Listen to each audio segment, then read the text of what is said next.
Chapter 1. The Fascination of the Library of Alexandria. Introduction.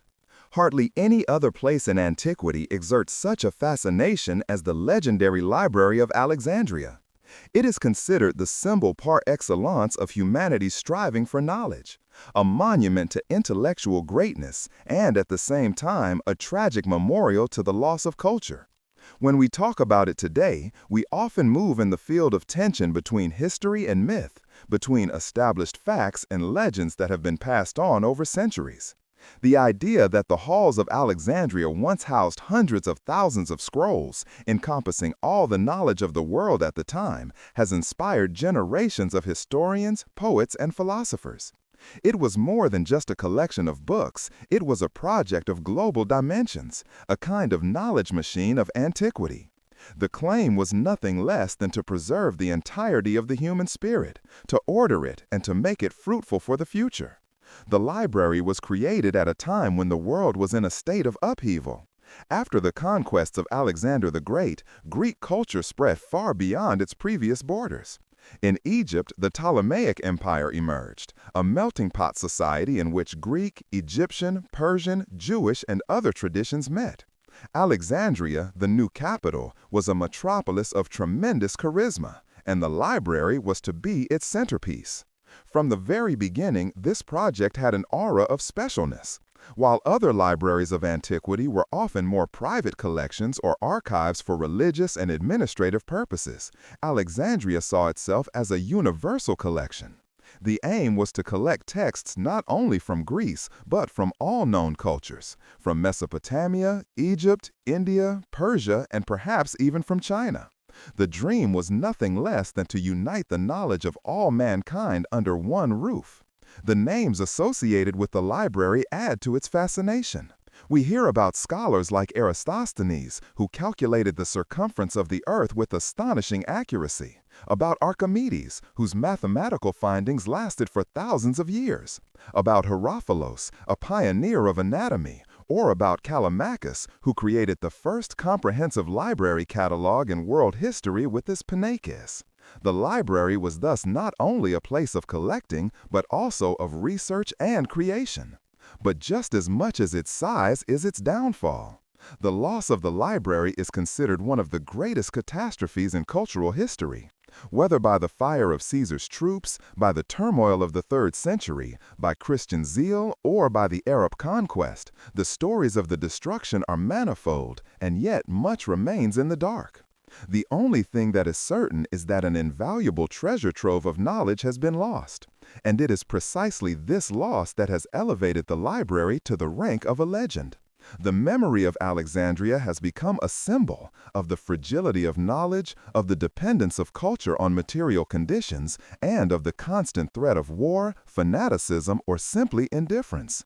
It reminds us that knowledge cannot be taken for granted, but must be preserved, maintained, and defended.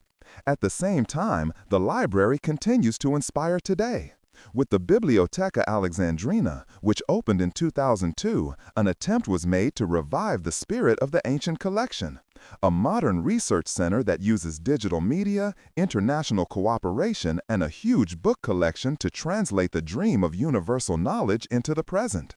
In this script, retracing the history of the Library of Alexandria, we enter a field full of tensions, between what was and what we imagine, between concrete archaeological finds and centuries-long narratives, between admiration and sadness. But it is precisely this mixture that makes the library so fascinating. It is not just a place of the past, but an idea that is reinterpreted in every era. For antiquity, it was a research center. For the Middle Ages, a warning legend. For the Enlightenment, a symbol of rationalism. And for us today, a projection space for the vision of a networked global knowledge society. The journey through the history of the Library of Alexandria leads us not only into the world of the Ptolemies and ancient scholars, but also into our own world of imagination. It shows us how much knowledge, power, culture, and memory are intertwined. Chapter 2. Alexandria, Founding of the City by Alexander the Great. The history of the Library of Alexandria is inextricably linked to the city that gave it its name. Alexandria was not just any city of antiquity. It was founded by Alexander the Great himself and became one of the most important cultural and political centers of the world at that time. To understand the fascination of the library, one must first look at the history of this extraordinary city. Alexander the Great and his vision. Alexander III of Macedonia, better known as Alexander the Great, had created a world power in the few years of his campaign against the Persian Empire, 334 to 323 BC, that stretched from Greece to India. He was not only a brilliant general, but also a man with a vision. He wanted a world order in which Greek and Oriental elements were united. His founding of cities was part of this vision. In 331 BC, after his victory over the Persians at Issos and the capture of Egypt, Alexander decided to found a new capital on the Mediterranean coast. The location was not chosen at random. It was located between the western arm of the Nile Delta and the sea, overlooking the island of Pharos. This strategic location promised access to the trade routes of the Mediterranean as well as to the fertile soils of Egypt. Alexander himself is said to have drawn the main features of the city on the sand, a plan that envisioned a strict rectangular street order, typical of Greek cities. While he was still there, construction work began, but Alexander was not to live to see its completion. After his death in 323 BC, his generals took control of his empire, and Ptolemy, one of his confidants, received Egypt. He made Alexandria his capital. Alexandria as a metropolis. Under the Ptolemies, Alexandria quickly grew into one of the largest cities of antiquity.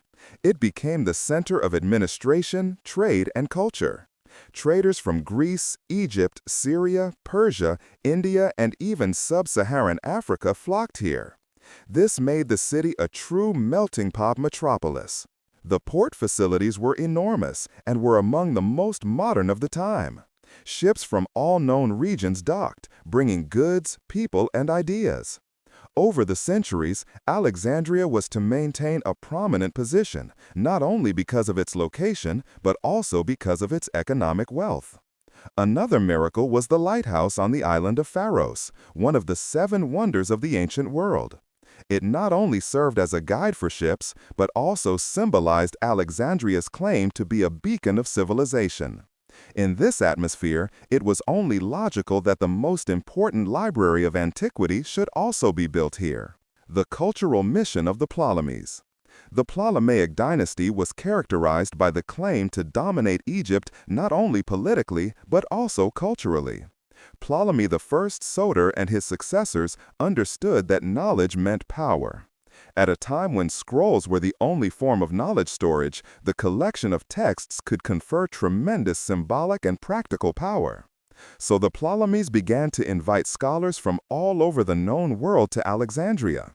Poets, philosophers, historians, doctors, and astronomers found a home in the new capital. The Museon was created for them, a research center connected to the library. Alexandria thus became not only a city of merchants and politicians, but also a city of the spirit. Alexandria as a symbol of the world. Soon Alexandria was considered the city that connected East and West. Greek culture met the Egyptian tradition here, and both merged into a new form of Hellenism. While democracy in Athens was slowly fading, Alexandria developed into the new center of thought. For many people of the time, Alexandria must have seemed like a place from another world. With its wide streets, magnificent palaces, lighthouse, harbors, and, last but not least, the library, which promised to preserve all the knowledge in the world. The foundation for the library. So it was no coincidence that the library was built in Alexandria. From the very beginning, the city was planned as a symbol of greatness, wealth, and cultural flourishing. Alexander the Great had the vision of a global metropolis. The Ptolemies made it a reality. The library was more than just an appendix. It was the intellectual center, the crowning glory of this project. It embodied the ideal that a city shines not only through power and wealth, but also through knowledge and culture. Thus, consciously or unconsciously, Alexander laid the foundation for one of the greatest cultural projects in human history with the founding of his city.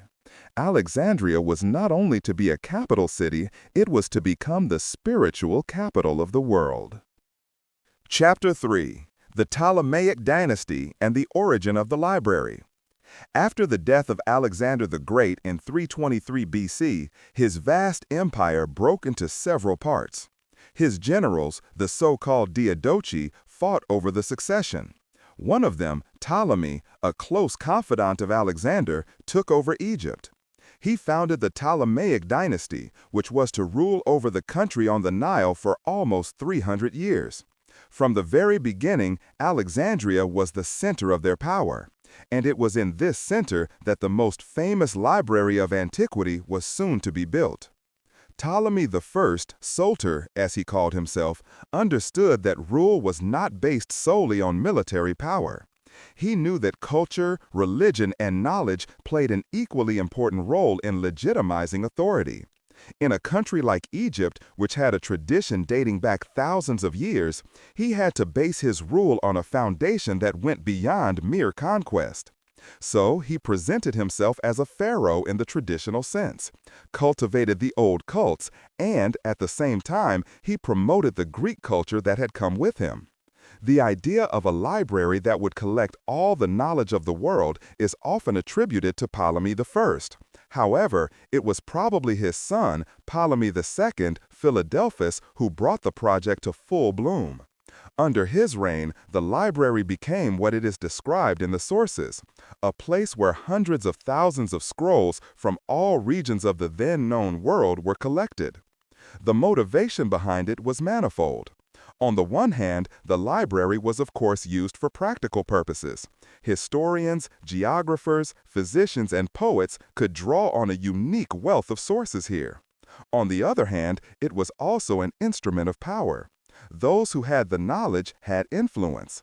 The Ptolemies wanted to show that their capital, Alexandria, was the center of the world not only politically and economically, but also intellectually.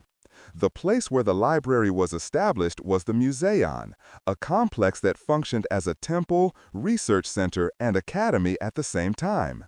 The name refers to the Muses, the patron goddesses of the arts and sciences. You can imagine the Museion as a mixture of university, monastery, and academy. It offered accommodation for scholars, dining halls, gardens, workrooms, and the famous library. The library's collection grew at a breathtaking pace. It is said that every ship that docked in the port of Alexandria had to hand in its books and scrolls. They were copied, the originals were taken to the library, and the copies were returned to the owners. Expeditions were also sent out to acquire texts from foreign countries. It is difficult to say whether this is true in all details, but it shows the claim. They wanted to collect nothing less than the entire knowledge of the world. The Ptolemies also saw the library as part of their legitimacy. They staged themselves as successors of Alexander, who wanted to create a connection between cultures. By gathering texts from Greece, Egypt, Mesopotamia, India, and possibly even distant regions, they portrayed their capital as the focal point of a new, global culture. It is important to emphasize that Alexandria was indeed the melting pot par excellence during this period. Greeks, Egyptians, Jews, Syrians, Persians, they all lived in the city. Different languages were spoken, different traditions were cultivated. The library reflected this diversity. It was not only a place for Greek literature, but also for translations from Hebrew, Egyptian, or Babylonian. In this context, the famous Septuagint, the Greek translation of the Hebrew Bible, was also created.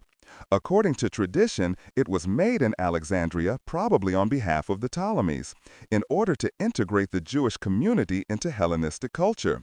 Whether the legend of the 72 translators who independently created texts with identical words is true remains to be seen. What is certain is that Alexandria was a place where translation and cultural mediation played a central role.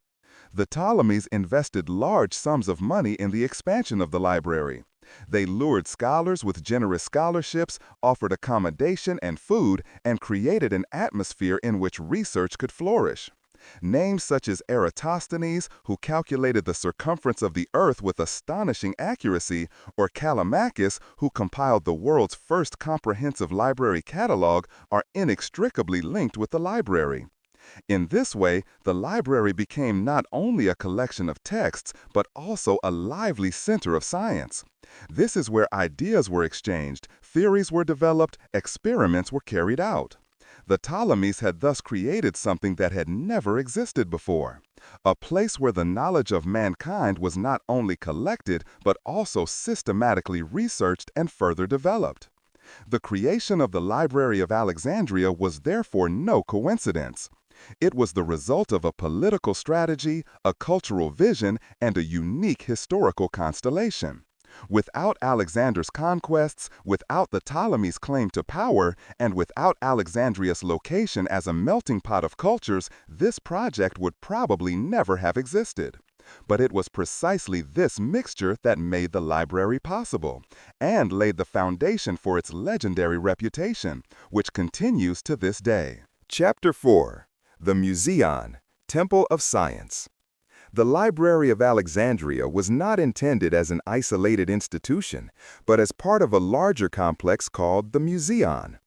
The name alone reveals that this was not just about books and scrolls, but about the muses, the patron goddesses of the arts and sciences.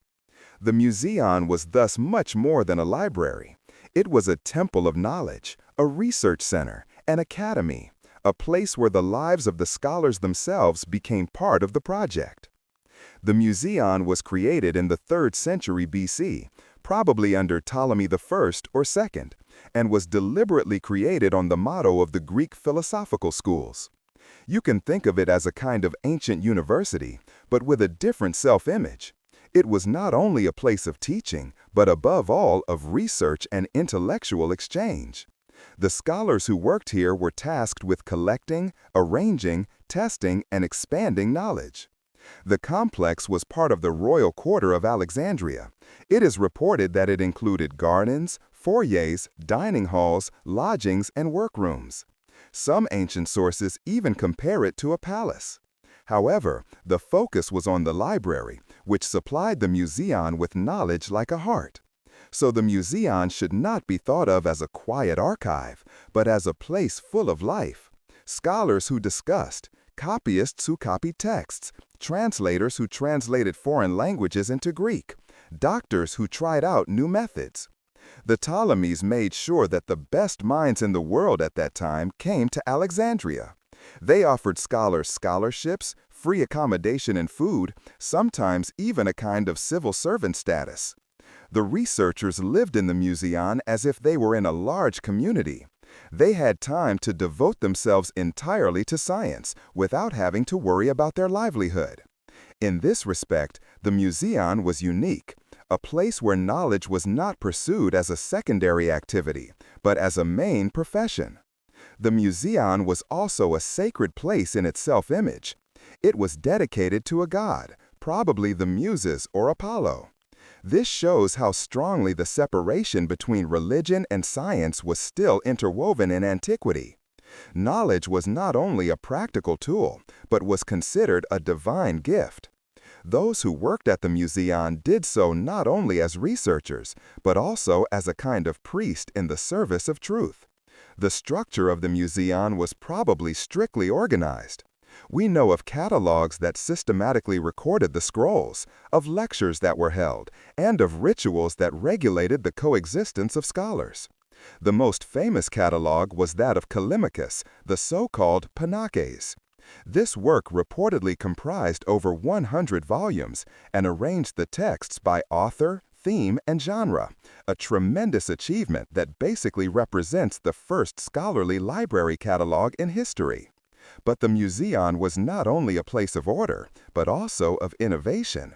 This is where new ideas, new methods, new discoveries emerged. Eratosthenes, one of the directors of the library, calculated the circumference of the Earth in the Museon with astonishing accuracy, with nothing more than a stick, sunlight, and clever considerations. Herophilus and Erasistratos conducted the first systematic anatomical studies on the human body here. Astronomers measured the sky, historians wrote comprehensive works, poets developed new literary forms. The international orientation of Museion was another decisive factor.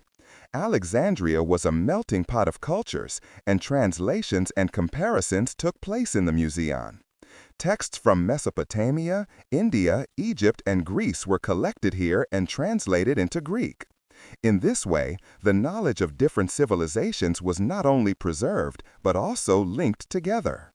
It is noteworthy that the scholars of the Museion worked not only theoretically, but also practically. There are references to botanical and medicinal gardens, to workshops for instruments, perhaps even to early laboratories. The Museion was thus a place where theory and practice were combined, a tradition that was only taken up again in modern times with the universities and academies. Of course, you can't think of the museum as a conflict-free place. Scientists competed with each other, argued over theories, struggled for recognition. Some were favored by the Ptolemies, others lost their positions. But it was precisely this dynamism that made the place lively.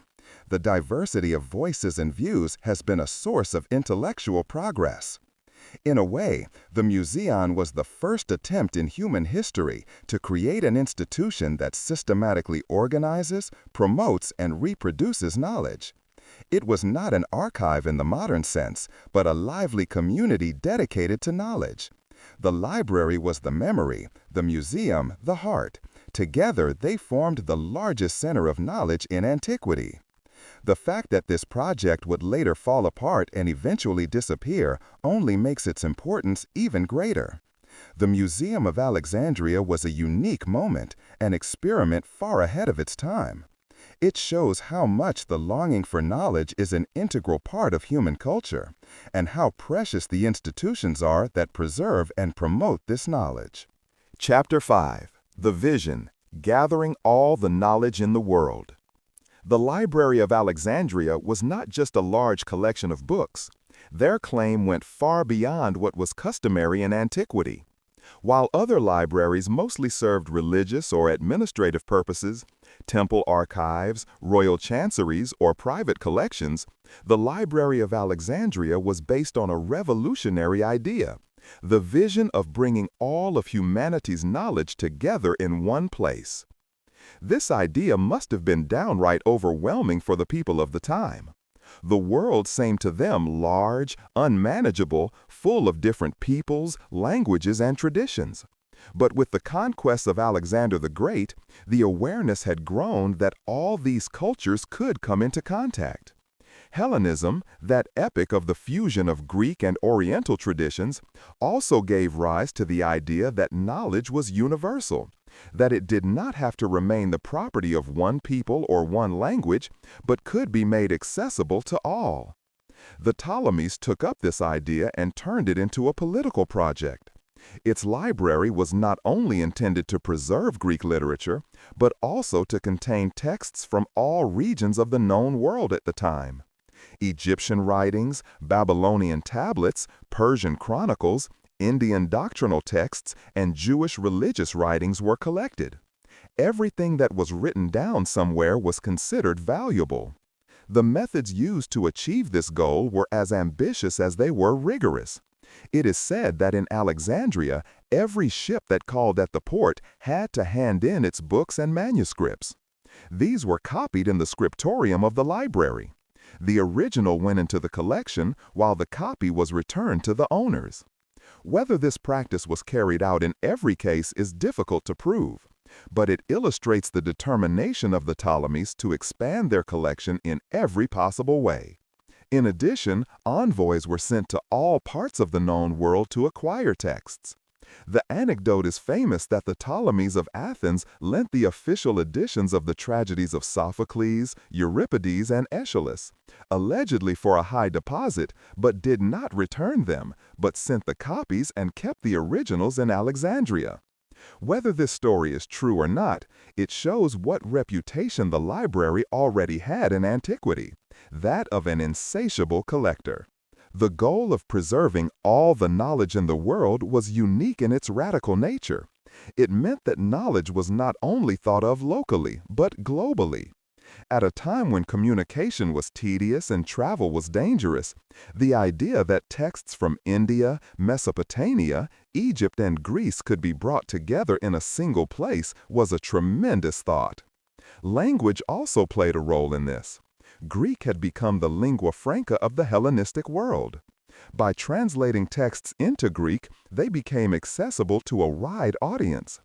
Alexandria thus became a place of cultural translation, a mediation between different traditions. The most famous fruit of this process was the Septuagint, the Greek translation of the Hebrew Bible, which still plays a central role in many Christian churches today. But the vision of gathering all knowledge also had a political dimension. For the Ptolemies, the library was an instrument of power. Those who controlled the sources of wisdom could present themselves as the center of the world. At a time when rulers often demonstrated their power through monuments such as temples or palaces, the Ptolemies set a different example. They built a monument to the spirit. The scholars who worked in the library recognized the revolutionary character of this vision. Callimachus, who created the famous catalog Pinakes, had to deal with the sheer unmanageable abundance of texts. He tried to create order by dividing authors according to genres and topics.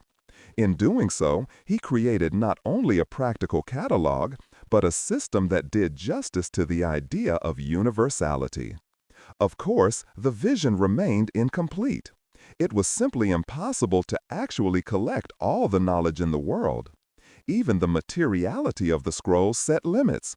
Papyrus was fragile, copies could contain errors, and much was lost. Nevertheless, the idea remains remarkable. It was an ideal, a horizon that could never be fully achieved, but which nevertheless shaped thought and action. For posterity, it is precisely this vision that makes the Library of Alexandria so fascinating. It shows that the dream of universal knowledge is not a modern phenomenon, but was already alive in antiquity. Today, in the age of the Internet, in which information is globally networked, the library seems like a forerunner of our own knowledge society. It embodies the idea that knowledge should not be limited, but limitless. The tragedy lies in the fact that it was precisely this ideal that was so strongly remembered by the later demise of the library. The loss only makes the vision more luminous. We remember less what actually happened in the halls of Alexandria than what was possible there. The idea that the human mind can create a universal memory for itself. Thus, the Library of Alexandria remains a symbol of the longing for comprehensive knowledge, a longing that continues to have an effect today. Chapter 6: Organization and Structure of the Library. When we imagine the Library of Alexandria, the image of a huge hall full of shelves in which there are orderly rows of books often appears in our mind's eye, similar to a modern library. But in ancient times, the situation was different. Books in the modern sense did not yet exist. Instead, the collections consisted of papyrus scrolls that had to be stored, cataloged, and arranged. The organization of the library was therefore an art in its own right, and especially in Alexandria, it reached a level that surpassed anything that had come before. The architecture and spaces. We know little about the exact construction of the library. Archaeological evidence is almost completely absent. Much is based on reports by ancient authors and later traditions. What is certain, however, is that the library was part of the Museion, that is, in the immediate vicinity of the living and working quarters of the scholars. It was probably located in the royal quarter of Alexandria, near the palace of the Ptolemies. It is assumed that there were several large halls equipped with shelves or cabinets. In these, the papyrus scrolls were stored in cylindrical containers. There were labels on the outside that named the title or author. The largest halls are likely to have held several tens of thousands of rolls. In addition, there were smaller rooms for certain subject areas, perhaps also for translations or for copyists who made new copies. The number of scrolls.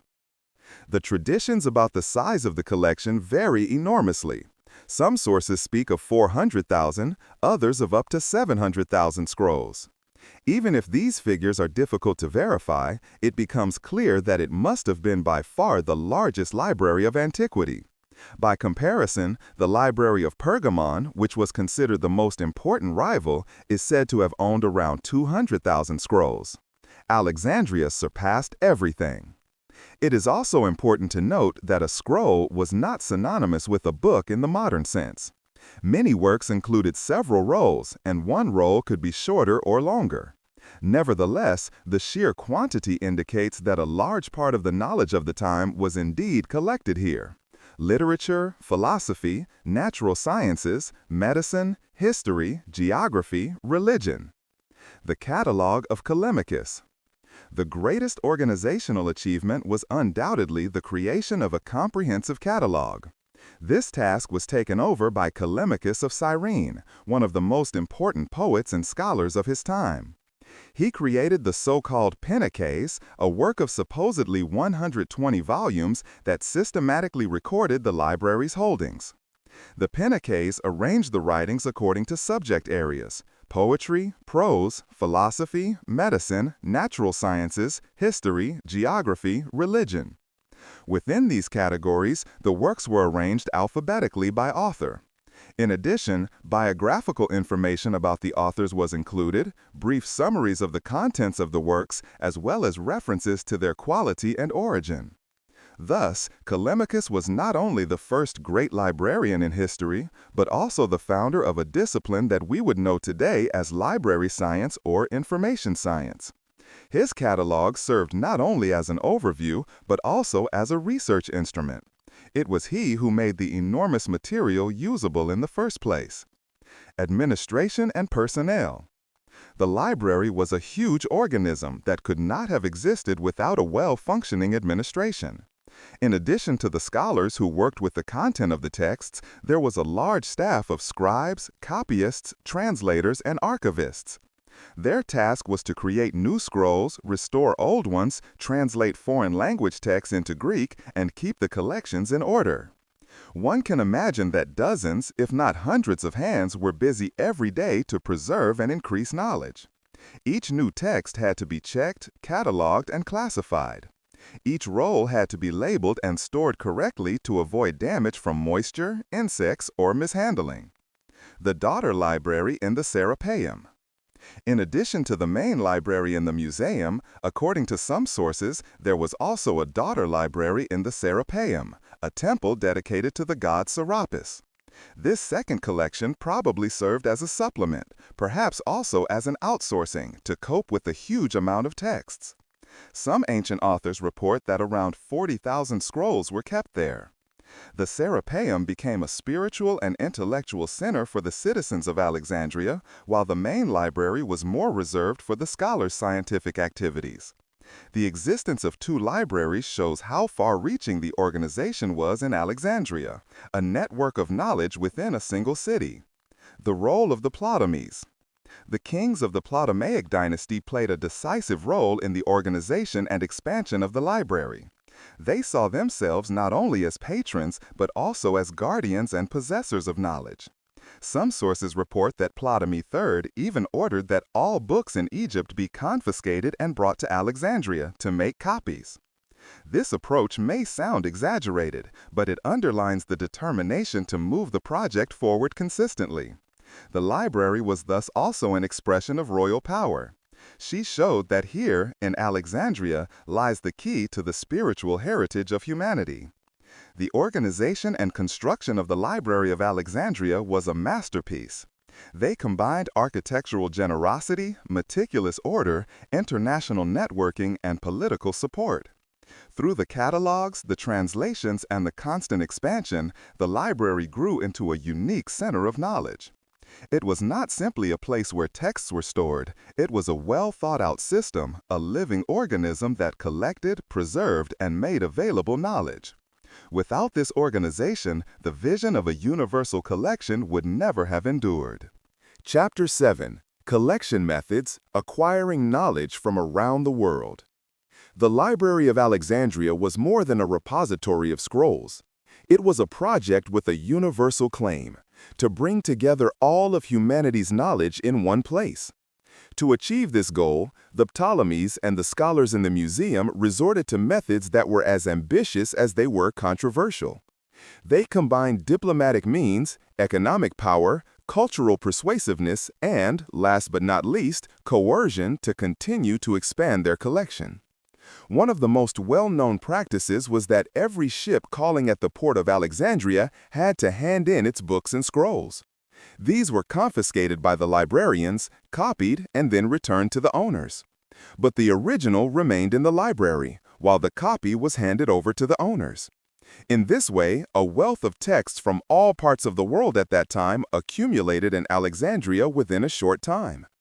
It is difficult to prove whether this practice was carried out in each individual case, but the very existence of this narrative shows the reputation of the library in antiquity, that of an insatiable collector who never missed an opportunity to expand his holdings. In addition to this measure, the Ptolemies also relied on targeted purchases. They sent envoys to the major cities and cultural centers of the Mediterranean region to acquire scrolls. They did not shy away from high expenses. The story is legendary that the Ptolemies borrowed the official versions of the tragedies of Aeschylus, Sophocles, and Euripides from Athens, supposedly in exchange for a huge sum of money as a deposit. Instead of returning the texts, they kept the originals and sent copies to Athens. Whether this story is completely true remains open, but it illustrates the uncompromising way in which Alexandria pursued its claim to be the heart of ancient knowledge. Alexandria was one of the most important trade and transport hubs in the world at that time. Merchants, travelers, and scholars brought books with them, which were sold at the market or given as gifts. Diplomatic contacts also played a role. Rulers of other regions sent texts to the Ptolemies in order to get on good terms with the powerful dynasty. The library thus became a magnet that was fed with knowledge from all sides. Translation had a particularly important function. The texts came to Alexandria in a wide variety of languages: Egyptian hieroglyphics, Babylonian cuneiform material, Jewish holy scriptures, Indian doctrinal texts, and much more. In order for these texts to be useful in the scholarly milieu of the museum, they had to be translated into Greek, which served as the lingua franca of Hellenism. This created a huge translation company that not only passed on the content, but also created new cultural connections. The most famous fruit of this work was the Septuagint, the Greek translation of the Hebrew Bible, which originated in Alexandria and still plays a central role in many religious traditions today. The role of the scholars themselves should not be underestimated. Many of them traveled through the Mediterranean world and collected texts on their way, which brought them to Alexandria. In addition, it was considered a great honor to be represented in the library. Poets, philosophers, and historians sent their works specifically to Alexandria in the hope of being included in the catalogs of the museum. Whoever was registered in Alexandria had thus achieved a piece of immortality. However, the methods used to expand the collection were also met with criticism. Even in ancient times, there were voices that accused the Ptolemies of greed and ruthlessness. But this criticism only illustrates how great the influence of the library was.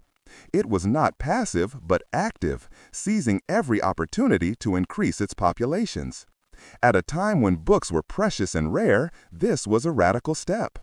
The idea that Alexandria could actually collect all the knowledge in the world was perhaps utopian. There were countless traditions that remained unwritten, knowledge that was passed on orally, and texts that never found their way to the Nile. But the claim itself was revolutionary. He represented an intellectual horizon that pointed beyond the boundaries of his own culture. For the first time in history, an institution tried to preserve knowledge not only for a state, a people, or a religion, but to capture it in its entirety. This universal claim made the library unique and explains its legendary charisma to this day. While many other libraries of antiquity were lost, often without being remembered for long, the memory of Alexandria lives on. This is not only due to the sheer size of her collection, but above all to the idea behind it. The dream that humanity can create a common memory that will last across generations and borders.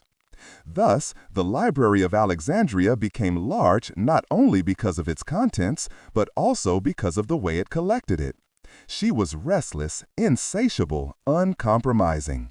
She turned the collection of knowledge into a political program and elevated it to a symbol of royal power and human curiosity at the same time. Chapter 8. The Languages and Translations, from Hieroglyphics to Greek. The Library of Alexandria was not only a place of collection, but also a place of translation. Texts from all known cultures met in it, and thus also a variety of languages and writing systems. In order for this knowledge to be usable by scholars, it was necessary to translate the text into Greek, because Greek was the lingua franca, the language of science and administration in the Hellenistic world. Alexandria thus became a center of language teaching, where cultural barriers were overcome and knowledge was brought into a common form. The variety of languages that came together in the library was enormous. Texts in hieroglyphic script came from Egypt, but also in demoglyphic and Coptic script. From Mesopotamia, cuneiform tablets with astronomical records, legal codes, or literary texts such as the Epic of Gilgamesh reached the Nile. Writings in Old and Middle Persian came from Persia, possibly early texts of Hinduism and medicine from India, and the holy writings of the Jewish community came to Alexandria from Judea. All of this had to be understood, translated, and put into a system accessible to scholars at the museum. The translations were not a side job, but an essential part of the project. Without them, the vision of a universal library would not have been realized. It was not enough to collect and catalog the scrolls, you also had to make them legible. The process of translation was often more than just linguistic work. It was also cultural mediation.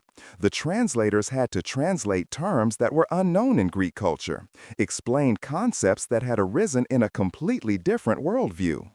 In this way, texts were not simply transferred, but embedded in a new cultural context. The most famous translation that originated in Alexandria is the Septuagint, the Greek version of the Hebrew Bible. The Jewish community in Alexandria was large and vibrant, and many of its members already spoke Greek better than Hebrew. On behalf of the Ptolemies, tradition reports, 72 scholars were entrusted with the task of translating the Torah into Greek. Legend has it that they worked independently of each other, and yet their translations were word for word, a sign of divine inspiration.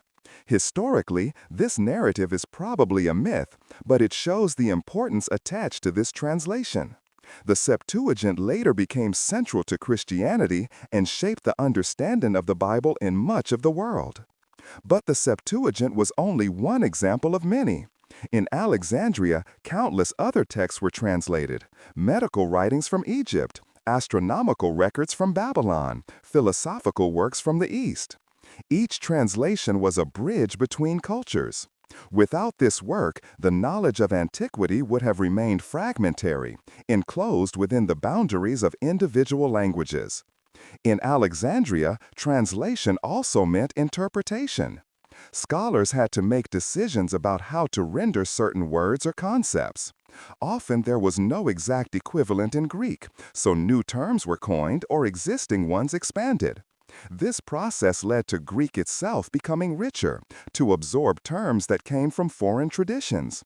In this way, cultures merged on a linguistic level. The translation activity also had a power political dimension.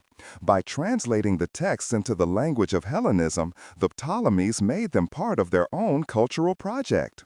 The world's knowledge was not only collected, but rearranged in Greek form, and thus placed at the service of one's own empire. This strengthened Alexandria's claim to be the spiritual center of the world. The work of the translators was arduous and demanding. They not only had to master the languages, but also understand the cultural and scientific contexts.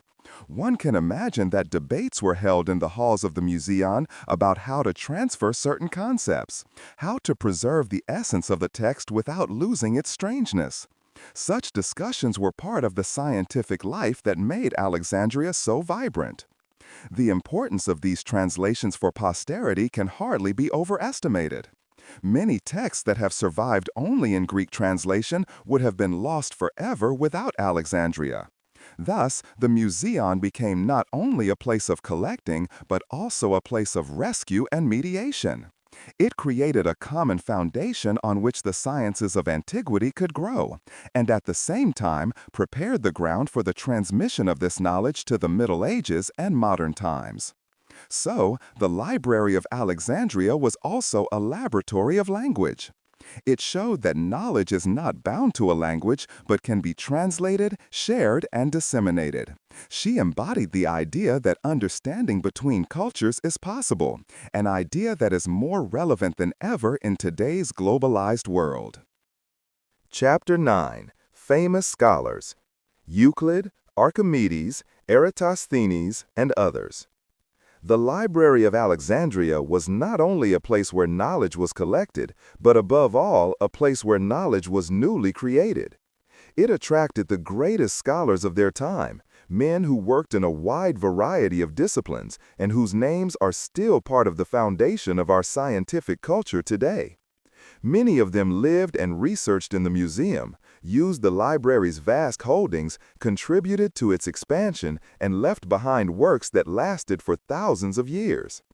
Among the first big names associated with Alexandria is Euclid, arguably the most famous mathematician of antiquity. His Elements were written down in the library and are one of the most influential works in human history. In 13 books, Euclid systematized the mathematical knowledge of his time, established axioms, and derived proofs from them. For 2 millennia, this work was considered the standard work of geometry. It was not just a collection of insights, but a method of thinking that focused on logic and rigor. It was no coincidence that Euclid worked in Alexandria, for it was here that he found the conditions that enabled him to develop his thoughts with such clarity and completeness. Another giant of science that was closely associated with Alexandria is Archimedes. Although he was from Syracuse, he was closely associated with the scholars of the museum, and his work was discussed and disseminated in Alexandria. Archimedes is considered one of the greatest geniuses of all time. He dealt with geometry, mechanics, hydraulics, and astronomy. His famous discoveries, such as the Archimedean principle on the buoyancy of bodies in liquids or his mechanical constructions, found their way into the library. Alexandria offered him an intellectual environment in which his theories fell on fertile ground and could be further developed. Particularly closely associated with the library was Eratosthenes, the third director of the library and one of the most versatile scholars of antiquity. He was not only a mathematician, but also a geographer, astronomer, poet, and critic. His name is inextricably linked with one of the most impressive achievements in the history of science, the calculation of the circumference of the Earth.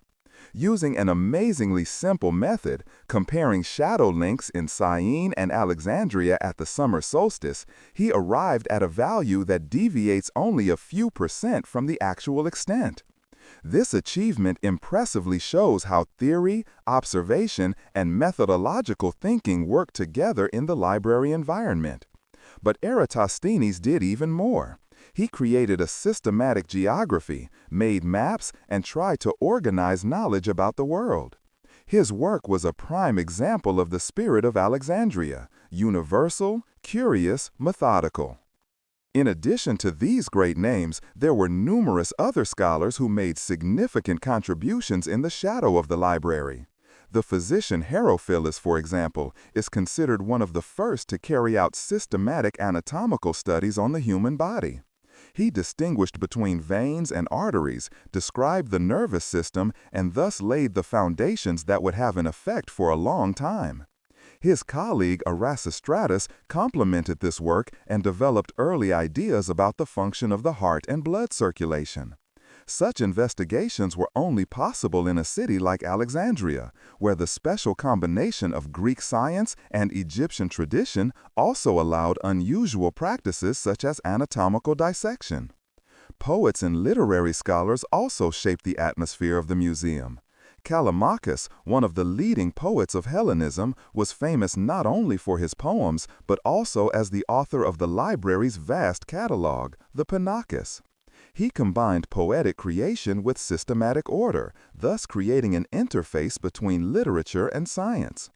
Other poets, such as Apollonius of Rhodes, the author of the Argonautica, used the library to reinterpret epic traditions and combine them with scholarly reflection.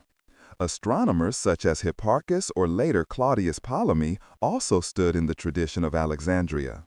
They developed theories about the movement of the stars, produced star catalogs, and thus laid the foundations for astronomy that endured into modern times. Even though not all of them lived in Alexandria personally, the library was the place where their works were collected, studied, and commented on. The impressive thing about the scholarly world of Alexandria was its diversity. Mathematics, medicine, astronomy, literature, philosophy, all these disciplines were represented here and talked to each other. The museum was thus a place where specialization and universality went hand in hand. The scholars had their own areas of expertise, but they shared a common goal: to expand and organize the knowledge of mankind. The big names like Euclid, Archimedes, or Eratosthenes are only the tip of the iceberg. Hundreds of scholars lived and worked in the halls of Alexandria, many of them now nameless, but each of them played their part in making the library an unparalleled center of scholarship. The atmosphere was characterized by discussions, experiments, writing, and debates. One can imagine groups of researchers sitting together in the foyers of the museum, arguing about a mathematical formula, discussing a medical finding, or reading a new poem. So the Library of Alexandria was not just a silent archive, but a living laboratory of the mind. It produced people whose ideas had an impact far beyond their time and still shape our thinking today. Without these scholars, the library would have been just a large collection of scrolls. With them, it became a place of creation where knowledge was not only preserved, but constantly reborn. Chapter 10: Medicine, Astronomy, and Natural Sciences in Alexandria. The Library of Alexandria was not only a repository of texts, but a center of active research. In its halls and in the adjacent museum, a scientific culture developed that was unparalleled in antiquity. Especially in the fields of medicine, astronomy, and the natural sciences, insights were made that shaped humanity for centuries to come. Alexandria was the place where theory and practice were combined, where observation, experimentation, and critical thinking were elevated to methods. Medicine experienced a veritable heyday in Alexandria. Even in Egypt, there had been a long tradition of medical knowledge, which was handed down in papyrus scrolls, such as the famous Ebers papyrus. But it was not until Alexandria that this practical knowledge was combined with the systematic approach of Greek science.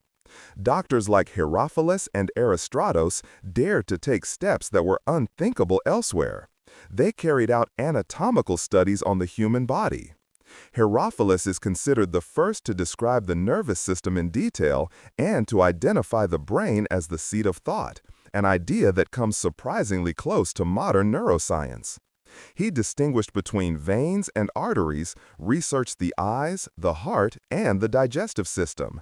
His colleague Aristotle complemented this work and dealt with the function of the heart and blood circulation. They developed ideas that were not correct in all details, but represented a decisive step towards modern physiology. This medical research would hardly have been conceivable without Alexandria. Here, the special combination of Greek rationality and Egyptian practice allowed a freedom that was not available in other cultures. Access to written sources, systematic support from the Ptolemies, and the opportunity to work in a scientific community created an environment that allowed for experimentation and innovation. Astronomy also reached new heights in Alexandria. Already in Babylonia, there had been a long tradition of astronomical observations which were recorded in clay tablets. This data reached Alexandria and was combined with Greek theory. An outstanding example is Eratosthenes, the third director of the library, who calculated the circumference of the Earth. With the help of simple observations, the comparison of shadows in Syene and Alexandria, he came up with a result that deviated only slightly from the actual value. His method shows the strength of Alexandrian science, the ability to combine precise observations with logical thinking. Hipparchus, one of the greatest astronomers of antiquity, was also closely associated with Alexandria. He made star catalogs and discovered the precession of the Earth's axis. Later, Claudius Ptolemy in Alexandria built on this work and wrote the Almagest, a work that remained the standard model of astronomy for centuries. In it, he described the geocentric view of the world, which focused on the Earth, a theory that was later refuted but for a long time formed the framework of astronomical thinking. Alexandria also developed into a focal point in the natural sciences. Mathematics and physics have been taken to a new level here. Euclid, who worked in Alexandria, systematized geometry in his Elements, which were used as a textbook until modern times. Archimedes, even though he lived in Syracuse, was in contact with the Alexandrian scholars, and many of his works found their way into the library. His research on mechanics, levers, hydrostatics, and mathematical methods influenced generations. The natural sciences in Alexandria were characterized by a spirit of systematics. Not only did they collect data, but they tried to organize them into theories. Experiments were carried out to test hypotheses. In this way, Alexandria differed from many earlier traditions, which often passed on knowledge only in the form of lists or practical instructions. Here arose a way of thinking that aimed at cause and effect, at proof and verifiability. An important aspect was also the translation. Many of the foundations that were worked on in Alexandria came from foreign cultures. Babylonian stargazing, Egyptian medical texts, Indian number concepts, all of this was translated into Greek and placed in a new context. Alexandria was a place of synthesis, where the knowledge of different civilizations flowed together and was processed in a common language. The impact of these scientific achievements was enormous. Much of what was worked out in Alexandria shaped later developments in Rome, in the Arab world, and finally in Europe. Without Alexandria, many texts might have been lost or would never have found such a distribution. The medical findings influenced Galen's teachings, which in turn were decisive in the Middle Ages.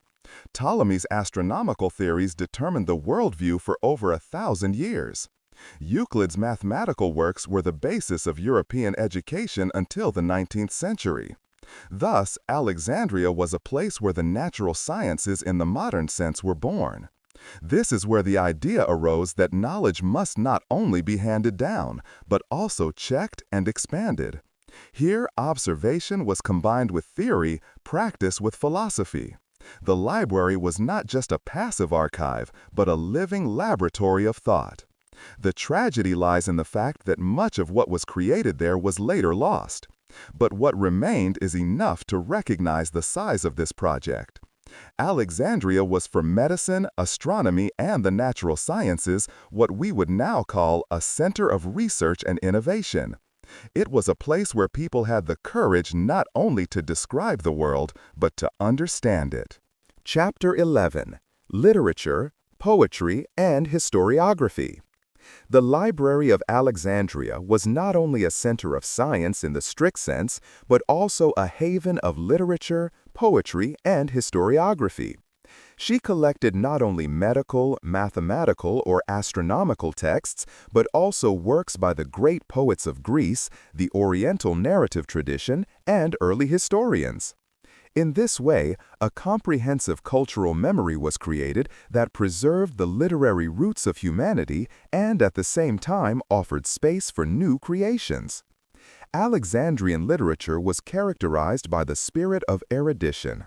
In contrast to the classical period of Greece, in which poets such as Homer, Sophocles, or Euripides appeared primarily as artists, the authors in Alexandria combined their creativity with scientific precision. They had access to the library's vast holdings, and so their work was interspersed with allusions, quotations, and scholarly references. The poetry of Hellenism was often refined, artful, and intellectual, sometimes playful and ironic. An important representative of this movement was Callimachus, who worked not only as a librarian but also as a poet. He turned against the long epics of the classical period and preferred shorter, more pointed forms. His elegies, hymns, and epigrams were characterized by fine language and learned allusions. Callimachus is considered the founder of a style that shaped Hellenism, poetically condensed, deliberately artistic, with a constant eye on tradition and at the same time a penchant for innovation. Another great poet associated with Alexandria was Apollonius of Rhodes. His main work, the Argonautica, tells the journey of Jason and his companions in search of the Golden Fleece.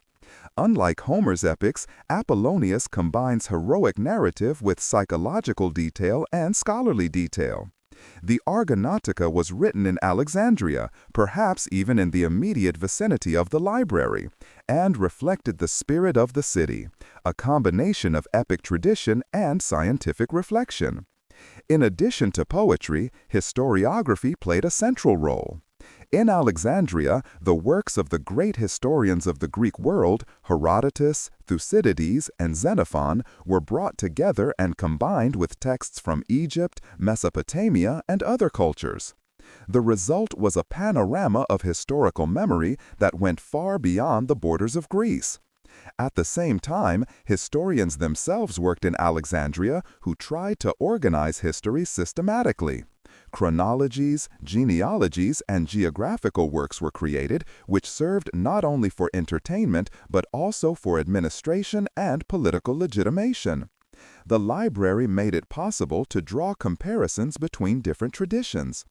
Greek historians were able to consult Egyptian king lists, study Babylonian chronicles, or read Jewish writings in the Greek translation of the Septuagint. This led to an expansion of historical horizons that would not have been possible without Alexandria. History here became a more global discipline that tried to grasp the whole of humanity. Scholars such as Xenoldatos, Aristarchus, and Callimachus occupied themselves with the edition and commentary of classical texts. They compared manuscripts, searched for original versions, marked doubts and variants. In doing so, they laid the foundations of philology, the science that critically examines and transmits texts. Without the work of these Alexandrian philologists, many works of antiquity would have been preserved in distorted or incomplete form. The library offered the poets and historians not only material but also inspiration. The sheer abundance of texts made them aware that they were part of a great tradition, that they were moving in a continuum of centuries. Their works are often characterized by an awareness of posterity. People knew that Homer or Herodotus had already set standards, and now they tried to create a different form of meaning with new scholarship. It is particularly interesting that non-European traditions also found their way into Alexandria. Through the translations, Egyptian myths, Oriental narratives, and Jewish writings became part of the literary cosmos. This broadened the view of the diversity of human forms of expression. Alexandria was not just a city of the Greeks, but a melting pot of cultures, and the literature that emerged there reflected this. Historiography benefited particularly from the possibility of juxtaposing different sources. It was in Alexandria that history began to be understood as a universal narrative that does not stop at its own borders. Although much of this remained Eurocentric, the possibility of comparing Egyptian king lists with Greek chronologies, for example, was a step towards a more comprehensive historical culture. In the end, it remains to be said that the Library of Alexandria played a double role in literature and historiography. It preserved the works of the past, from Homer to Herodotus, and made them accessible to future generations. At the same time, it inspired new works that dealt with traditions and went their own way.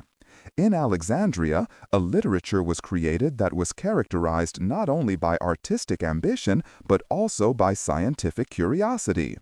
Thus, the Library of Alexandria was not only a place of knowledge, but also a place of poetry and remembrance. It combined art and science, narrative and analysis, past and present. In its halls, the word lived in all its forms, as a song, as a narrative, as a story, as a commentary. And this legacy had an impact far beyond antiquity to our current idea of literature and historiography. Chapter 12. Everyday Life of Scholars, Life in the Museion. The Museion of Alexandria was more than just a research institute. It was also a community of life in which scholars from all over the world came together to dedicate their lives entirely to study and knowledge.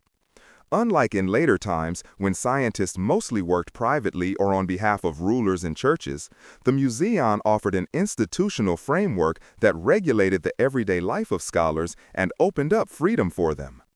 It was a place where work and life flowed into each other, an intellectual monastery that was not dedicated to religion but to knowledge. The scholars who lived in the Museion were appointed by the king himself. The Ptolemies saw it as a prestige project to bring the best minds in the world at the time to Alexandria. Those who were admitted not only gained access to the immeasurable treasures of the library, but also a secure existence. Accommodation, food, and salary were provided by the state. In this way, the Museion differed fundamentally from the situation in other parts of the world, where scholars were often dependent on the favor of individual patrons or on chance.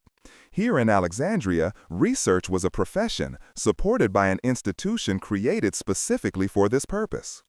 The everyday life of the scholars was characterized by a mixture of study, discussion, and written work. In the morning, people might gather in the foyers of the Museion to talk about new finds, discuss translations, or discuss mathematical problems. In workrooms and writing rooms, texts were copied, commentaries were written, and new works were written. The exchange was intensive because the closeness of the scholars to each other promoted dialogue. One can imagine Eratosthenes expounding his thoughts on the size of the earth, while a poet like Apollonius of Rhodes was fine-tuning his verses, and a physician like Herophilos was presenting new observations. The Museion also offered the opportunity to work on long-term projects in peace. Callimachus was able to create his monumental catalog of the library, the Panacus, over the years without being burdened by the worries of everyday life. Other scholars had the freedom to write extensive commentaries on classical texts or to write systematic treatises that would hardly have been conceivable in other contexts. The security offered by the Museion was the basis for this depth and perseverance of scientific work. In addition to intellectual activity, community life also played a role. The Museion was not only a place to work, but also a place to live. The scholars took their meals together, wandered through the gardens, and took advantage of the amenities provided by the Ptolemies. This way of life created a sense of belonging, which in turn strengthened collaboration. While there were certainly rivalries and competition, as is the case in any community of ambitious people, the institutional framework kept science at the center. A special attraction of everyday life at the Museion was the constant encounter with foreign cultures. Alexandria was a cosmopolitan city where people from Greece, Egypt, Judea, Mesopotamia, and many other regions came together. This cosmopolitan environment was reflected in the Museion. Scholars from different traditions contributed their perspectives, exchanged methods, and enriched each other. As a result, everyday life was characterized not only by intellectual rigor, but also by cultural diversity. The scholars of the Museion lived in a privileged position. They were part of an institution that was highly valued by the king and thus enjoyed social prestige. At the same time, however, their work was not just an end in itself. The Ptolemies expected their knowledge to serve the glory of the empire. Maps could help the administration, medical advances could strengthen the rulers, literary gems could increase Alexandria's prestige. Even though the scholars often carried out their work out of inner drive, it was nevertheless in a political context. Despite this setting, the Museion was a place of extraordinary freedom. Scholars were able to try out ideas here that would have met with rejection elsewhere. Herophilos could dissect the human body, Aristophanes could calculate the size of the earth, poets could invent new forms. Everyday life at the museum was thus both everyday life and exception. An orderly life in a community that was at the same time permeated by an intellectual audacity that was far ahead of its time. In the evening hours, life in the museum may have been dominated by conversations, lectures, or reading together. Perhaps passages from Homer were read aloud and their meaning was discussed. Perhaps they argued about the correct translation of a Hebrew word or the interpretation of a Babylonian star catalog. The museum was not only a place of work, but also a place of encounter, where conversation itself became a form of research. The daily life of the scholars in the museum was thus a mirror of the whole idea of the Library of Alexandria. It combined order and freedom, routine and inspiration, community and individuality. The balance of these elements created an intellectual climate that was unique and is still considered one of the great experiments in human history. Chapter 13. Power, Politics, and the Role of the Library in the Reich. The Library of Alexandria was never a purely scientific project that existed independently of its time. From the very beginning, it was also a political instrument that served the rulers to consolidate their power and underline their claim to cultural primacy. The Ptolemies, the successors of Alexander the Great in Egypt, understood very early on that knowledge was not only a source of knowledge, but also a source of domination. In a world where legitimacy could not be secured by military strength and wealth alone, the library offered a unique means of increasing Alexandria's prestige and glorifying the Ptolemaic dynasty. When Ptolemy I and his son Ptolemy II laid the foundation stone for the library, they did so not only out of love for science. They wanted to make Alexandria the spiritual capital of the world, the successor to Athens, which had been considered the center of philosophy in the classical era. By bringing the greatest scholars to Egypt and offering them generous support, they showed the world that Alexandria was not only a place of trade, but also of culture. The library thus became a symbol of royal patronage, with which the Ptolemies legitimized their rule and placed themselves in the tradition of Alexander the Great. At the same time, the library served to promote political stability at home. Egypt was a country with a millennia-old culture, and Greek rule was not accepted as a matter of course. By building the library and creating the museum as a sanctuary for the muses, the Ptolemies created a new form of religious cultural integration. The museum was not only a scientific place, but also a temple dedicated to the divine. In this way, the veneration of the muses was combined with the cult of the ruler and gave the Ptolemaic power a sacral aura. In addition, the library played a role in international diplomacy. The collection of texts from all over the world was not only a cultural achievement, but also a sign of political reach. When the Ptolemies acquired original texts from Athens, Babylon, or Judea, they showed that they had connections and influence far beyond the borders of Egypt. The image of a library that united all the voices of humanity was at the same time the image of an empire that laid claim to universal validity. The practical dimension of the library for the administration of the empire should not be underestimated. Geographical works such as the maps and descriptions of Eratosthenes could help to organize the territories and secure trade routes. Medical texts contributed to the health of the population. Astronomical findings were important for navigation and agriculture. In this way, the library was not only a symbol, but also a resource that concretely strengthened the empire. But the close connection between power and knowledge also had its downsides. The Ptolemies used the library to rise above other empires. Stories such as the appropriation of the Attic tragedies, which were supposedly returned only as copies, show how far they went to secure Alexandria's primacy. Although this approach made the library larger, it also led to criticism. Even in antiquity, she was considered greedy and possessive, a symbol of the insatiable collecting mania of the Ptolemies. Inside, the library was also a place of political control. The scholars who lived in the Museion were dependent on the king. They received their privileges only as long as they fit into the service of the rulers. Although they enjoyed unprecedented freedom in their research, this freedom was framed by the political order. Anyone who opposed the interests of the Ptolemies too much risked his position or even his life. In this way, the library was also a mirror of the ambivalence that characterizes every form of patronage. Generous funding on the one hand, dependence and control on the other. To the outside, however, the library radiated tremendous power. It was not just a building, but a symbol. Every visitor to Alexandria who heard about the massive halls had to realize that not only wealth but also spirit was at home here. The library was a monument that embodied the city's claim to be the center of the world. It complemented the lighthouse of Pharos as a sign of technical and architectural mastery with a spiritual counterpart, the beacon of knowledge.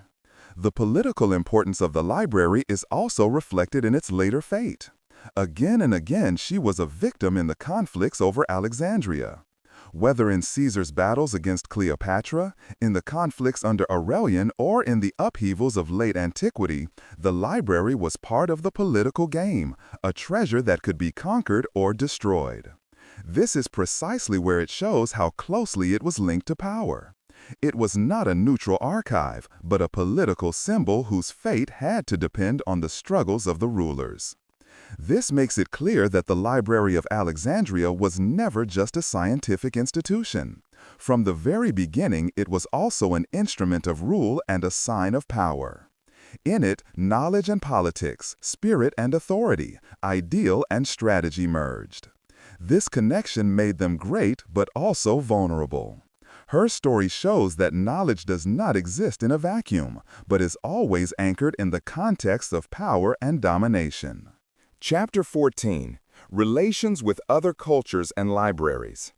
The Library of Alexandria was not an isolated phenomenon, but was in constant exchange with the world around it. It was not only a place where texts were collected, cataloged, and studied, but also a hub in a network of cultural connections that stretched from Greece to India and from Egypt to Rome. In this respect, the library was a product of Hellenism, the era in which Alexander the Great and his successors connected the cultures of the East and West and created a new form of global communication. The exchange with other libraries played a central role.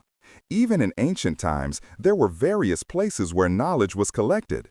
The archives in Babylonia, the libraries of the temples in Egypt, the great collections in Pergamon, or later in Rome. But the Library of Alexandria surpassed them all in its ambition and in its systematic organization.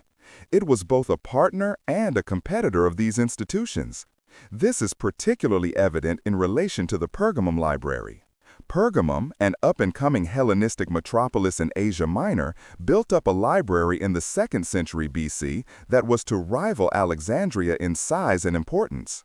The two cities entered into a competition that was not only scientifically but also politically motivated. It is reported that the Ptolemies forbade the export of papyrus to Pergamum in order to weaken rivals, whereupon parchment was developed and distributed there as a new writing material. While this story may be a legend, it does illustrate the tensions that existed between the two libraries. Relations with Athens were also important. Athens had been the cultural and intellectual center of the Greek world in the classical period, and Alexandria deliberately wanted to present itself as the successor to this tradition.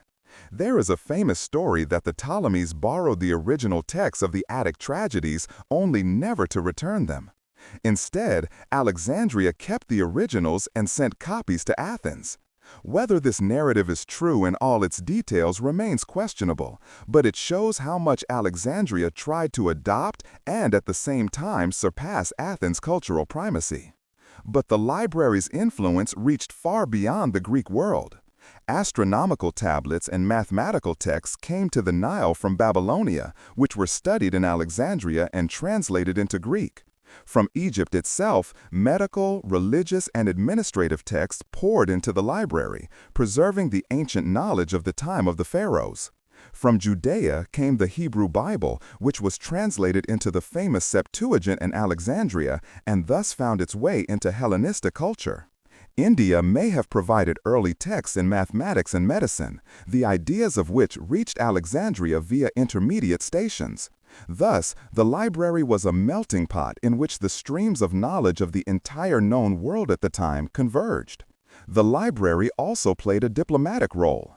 Rulers of other countries sent texts as gifts to strengthen their relations with the Ptolemies. Tradition reports that even distant regions such as India and Ethiopia sent their writings to Alexandria. Whether this is fully true may be doubtful, but the idea shows how great the symbolic significance of the library was even in antiquity. It was considered the heart of knowledge, a place where every voice could find its place. It is also interesting that the library not only absorbed knowledge but also passed it on. Many texts that have survived today have made their way through Alexandria. The scholars there copied and commented on the writings, and through their work they reached the entire Mediterranean region. Alexandria was thus not only an endpoint for collecting, but also a starting point for dissemination. Without this function, much of what later worked in Rome or in the Arab world might never have been preserved. Relations with Rome became particularly decisive in the 1st century BC. Rome was on the rise, and Alexandria remained a center that the Romans admired and feared at the same time. Julius Caesar himself experienced the city during his campaign in Egypt and was fascinated by its wealth and knowledge. Later, Roman emperors such as Augustus and Hadrian had a direct influence on the fate of the library. Some sources even report that parts of the collection were brought to Rome either as booty or as a gift. Thus, the center of knowledge gradually shifted from Alexandria to Rome, but the influence of the library remained noticeable. The impact on the Arab world was particularly significant. Even though the library did not survive in its original form into the Islamic era, Alexandria was an important link in the transmission of ancient knowledge. Many texts that were later studied in Baghdad or Damascus had previously been collected or translated in Alexandria. In a way, the library lived on in the great Arab knowledge centers that preserved the treasures of antiquity in the Middle Ages and eventually brought them back to Europe. The Library of Alexandria was thus not only a national or dynastic project, but a global one. She was at the center of a network that connected libraries, temples, archives, and courtyards. It absorbed knowledge that had been accumulated over millennia and continents and made it accessible in a new form. This openness to the world, combined with the aspiration to unite all knowledge, made her unique. In her relations with other cultures, the essence of the Library of Alexandria was most evident. It was a mirror of the world, a place where diversity became unity, a laboratory of translation and comparison. She was a competitor, partner, and role model for other libraries at the same time. And although itself perished, it left behind a model that still shapes the idea of what a library can be, not just a room for books, but a gateway to the world. Chapter 15. Myths and Legends about the Library. The Library of Alexandria is not only a historical phenomenon, but also a myth. It has become a symbol of the greatness and fragility of human culture. Precisely because so much about it is in the dark, countless legends surround its founding, its treasures, and its downfall. Some of these stories have their origins in ancient sources. Others were written centuries later, but all of them contribute to the fact that the library still exerts an almost mythical fascination today. One of the most well-known myths concerns the alleged completeness of the collection. Even in ancient times, it was said that the library contained all the knowledge in the world. There was talk of hundreds of thousands of scrolls that had been collected from all countries. Although this was probably an exaggeration, the idea has persisted to this day. It contains the longing for a universal memory, for a place where nothing is lost. The fact that we feel this place so strongly, precisely because of its loss, only makes the legend even more impressive. Another famous tale is the story of the ships whose books were confiscated as soon as they reached the port of Alexandria.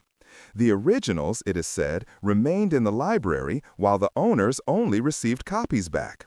Whether this was actually practiced to this rigorous extent is questionable, but the legend reflects the reputation that Alexandria had, that of a voracious collector who did not let any text escape.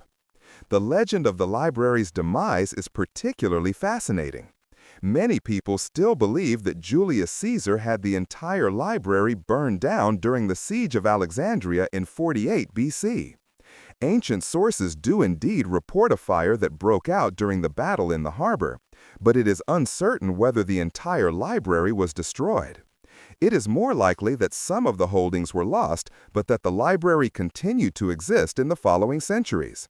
Nevertheless, the idea of the great, all-destroying fire has become deeply engraved in cultural memory. The image of Caesar accidentally destroying humanity's largest archive of knowledge has become a symbol of the vulnerability of knowledge. Other versions of the downfall attribute the destruction to later rulers. Some sources mention the Roman Emperor Aurelian, who conquered Alexandria in the 3rd century and burned down large parts of the city. Others blame Emperor Theodosius, who closed pagan temples at the end of the 4th century, including the Serapeum, where a daughter library may have been located. Still others blame the Arab conquerors of the 7th century, who allegedly had the books burned on the orders of Caliph Omar. Historians consider this last version to be a later invention, but it has shaped the image of the final downfall into modern times. So it is not so much the facts as the legends that dominate the idea of the library. There is a deeper symbol in these legends, the fear that the knowledge of mankind can be lost at any time. The myth of the Library of Alexandria is at the same time a myth of loss. It reminds us how fragile culture is, how easily scriptures can disappear through war, fire, or neglect. At the same time, there are legends about the treasures that the library is said to have contained. Some say that there were plans for amazing machines that were centuries ahead of their time. Others report on secret teachings from India or Egypt, on occult knowledge or lost books by great philosophers. Although there is no evidence for this, the abundance of these stories shows how much the library has become a projection space for human longings. In the Middle Ages and the Renaissance, the library was often mentioned as a cautionary tale. For Christian and Islamic scholars, it was both a fascination and a warning. Their demise was seen as a symbol of the transience of all earthly things, but also as an incentive to found libraries themselves and preserve knowledge. Many of Europe's great libraries, such as those in the Vatican or Florence, consciously saw themselves in the tradition of Alexandria and saw themselves as its heirs. In modern times, the myth has been reinforced even further. Novelists, historians, and filmmakers have taken up the image of the burning library countless times. It became a symbol of lost opportunities, of what humanity could have been if Alexandria's knowledge had been preserved. Some fantasies go so far to attribute to the library the knowledge of technologies that were developed thousands of years later, from steam engines to electricity. Thus, the Library of Alexandria lives on more strongly in the myths than in the facts. We know little for sure about their actual size, their organization, or their demise. But it is precisely this uncertainty that has given the legend space to make the library one of the most powerful symbols in cultural history. It is not only a place of the past, but a narrative that accompanies us to this day. The myths and legends about the Library of Alexandria, therefore, show us not only how it was seen in ancient times, but also how we see ourselves. They embody the dream of universal knowledge, the fear of losing it, and the longing for a place where everything comes together. The library is less a historical place than a mirror of our own hopes and fears, and this is precisely where its immortal fascination lies. Chapter 16. First Destructions, Caesar and the Fire of 48 BC. When there is talk of the fall of the Library of Alexandria, Julius Caesar is almost always the focus. The Roman general, who was involved in the turmoil of the Egyptian civil war in 48 BC, is often cited as the one who, through carelessness, caused the largest center of knowledge in antiquity to go up in flames. This idea is deeply engraved in the collective memory, but the historical facts are far more complex and less clear.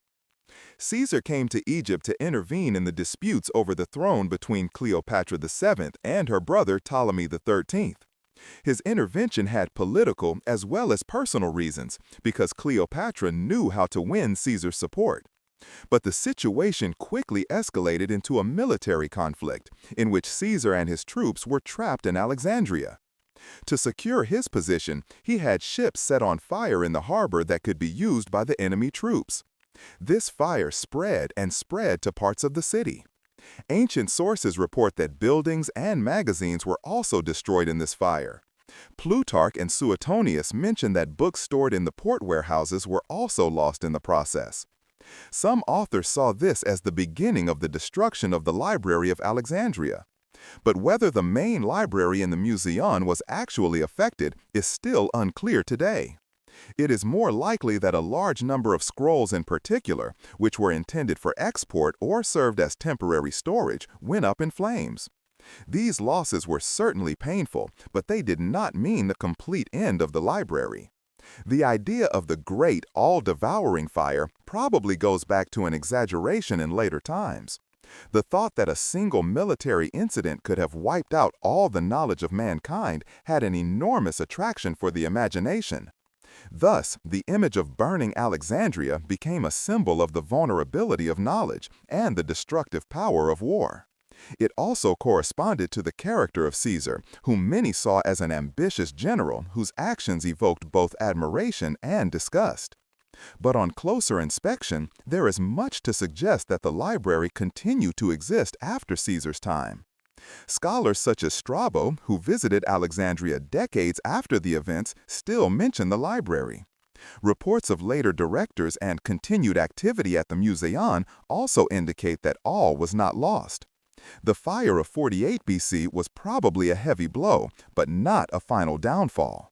However, the episode shows how closely the library was connected to the political and military fortunes of the city. Alexandria was not only a place of science, but also a strategic center for which great powers struggled. Every war, every siege, every fire could also threaten the knowledge stored in the halls of the Museum. In this respect, the library was a victim of its situation. It was too important to go unnoticed and too vulnerable to weather all storms. For posterity, however, Caesar's fire remained the image of the first great loss. It is quite possible that hundreds of thousands of rolls were destroyed in the fights. This number alone was enough to nourish the idea that the heart of knowledge had been destroyed. The myth grew with each generation, and soon it was almost impossible to distinguish which parts of the library were actually affected and which were not. The story of Caesar and the fire of 48 BC is an example of how historical events and mythical exaggerations flow into each other. The fact is that books burned. It is also a fact that the library still existed later. Everything else is part of a narrative that says less about antiquity than about our own fear of losing knowledge. But one thing becomes clear from this episode: as early as the 1st century BC, the Library of Alexandria was so famous that its name was immediately associated with every catastrophe. It had long been more than a building. It was a symbol that stood for humanity as a whole. When scrolls were burned in Alexandria, it seemed as if the memory of the world itself was in danger. This idea makes the episode all the more impressive, even if the reality was perhaps less dramatic. The fire of 48 BC does not mark the end of the library, but the beginning of a long series of blows that gradually weakened it. It is a prelude to later catastrophes, a first foretaste of the downfall that would finally occur centuries later. And yet, it was more than just a historical event. It was the moment when the library entered the realm of legends as a symbol of the knowledge that falls victim to the violence of war. Chapter 17. Further Declines, Aurelian, Theodosius, and the Arabs. The idea that the Library of Alexandria was destroyed in a single devastating fire is one of the most popular legends, but historical reality speaks for a different picture. It is much more likely that the library was not destroyed in one fell swoop, but suffered political, religious, and military upheavals over the course of several centuries. Different eras brought new blows that reduced the holdings, weakened the institution, and finally caused its complete disappearance. After the fire during Caesar's siege in 48 BC, the library apparently continued to exist. Sources such as Strabo report the existence of the library as late as the 1st century BC, and later scholars are also said to have worked there. But Alexandria was a city that was at the center of many conflicts, and each of these conflicts took a toll on the cultural heart of the city. The library suffered a severe blow in the 3rd century AD during the battles of the Roman Emperor Aurelian. Aurelian waged war against Zenobia of Palmyra, who had brought large parts of the Eastern Empire under her rule. In the course of these conflicts, Alexandria became a battlefield city. Parts of the royal quarter, in which the museum and presumably also the library were located, are said to have been destroyed. Even though no precise information on the holdings has been handed down, it is reasonable to assume that large quantities of scrolls and buildings were lost. The idea that the heart of the library was badly damaged in these battles seems plausible. Another chapter in decline is associated with Emperor Theodosius. At the end of the 4th century AD, Theodosius enforced a comprehensive Christianization of the empire. Pagan cults were banned, temples closed or destroyed. In Alexandria, this was particularly true of the Serapeum, a magnificent temple dedicated to the god Serapis and probably home to a daughter's library. Contemporary reports describe how the Serapeum was stormed and devastated by fanatical Christians. It is unclear whether significant holdings of the library actually still existed, but the symbolic dimension was great. The attack on the Serapeum meant not only the end of a religious sanctuary, but also the end of one of the most important spiritual places in the city. The connection between religion and knowledge that had once distinguished the museum finally broke down. The last major episode in the story of the fall of the library concerns the Arab conquest of Egypt in the 7th century. After the capture of Alexandria in 642 by the troops of the Caliph Omar, the legend arose that he ordered the destruction of the remaining books. He reportedly said that the scriptures either conformed to the Quran, in which case they were superfluous, or that they contradicted it, in which case they were harmful. In both cases, according to legend, they were to be burned. The books were then taken to the public baths, where they were used as fuel, and the supplies were said to have lasted for 6 months. This story is dramatic and has been repeated many times in later centuries, but historians today view it with skepticism. The earliest sources for this narrative date back to centuries after the Arab conquest, and they bear the character of polemical writings. It is likely that it is a legend that emerged later to attribute responsibility for the final loss of the library to a clear culprit. Nevertheless, this image has been deeply imprinted in the collective memory and still shapes the idea of the end of the library today. If you take all these episodes together, you get the picture of a long series of blows that gradually weakened the library. Caesar's fire in the 1st century BC, the destruction under Aurelian in the 3rd century, the dissolution of the Serapeum under Theodosius in the 4th century, and finally the Arab conquest in the 7th century. Each of these moments added losses until nothing was left of its former glory. It was not a sudden death, but a creeping death that dragged on for centuries. This slow destruction is also what makes the Library of Alexandria so elusive. If it had perished in a single major event, its end could be clearly named. But because it has been partly destroyed and partly continued again and again, the boundaries between reality and legend are blurred. Each era added its own version, and so the library became a symbol that reaches far beyond the facts. Nevertheless, it has been lost in the memory of mankind, not in a particular year, not by a single fire, but by the sum of many catastrophes.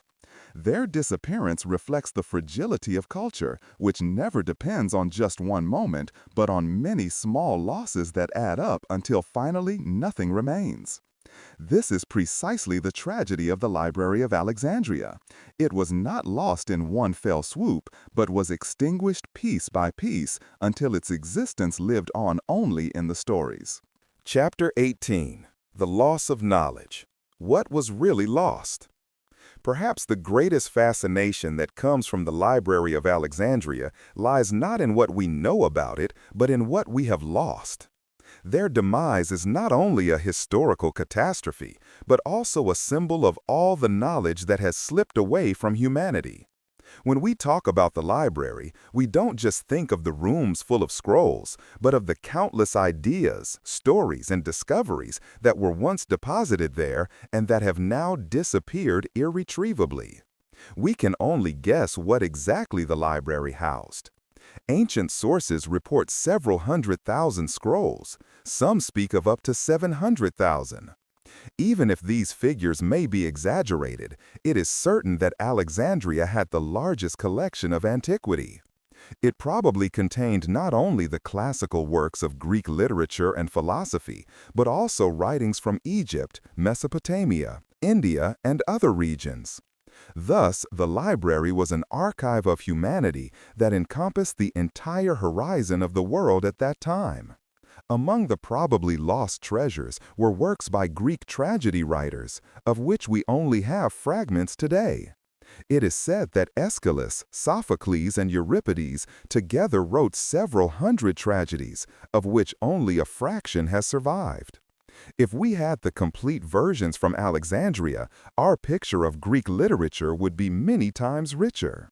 The epic poetry, the history of Herodotus and Thucydides, or the philosophical works of Plato and Aristotle were also presumably available there in different versions, which would have given us comparisons and deeper insights. But the loss weighs even heavier in the case of those texts that did not come from Greece at all.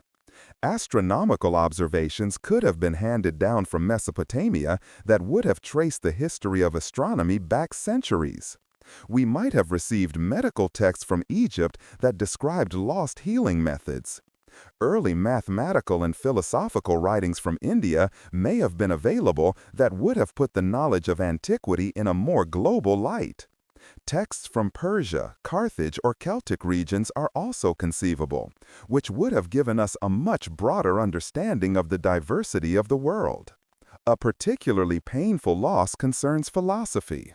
We know of numerous schools and thinkers whose works are known today only by name.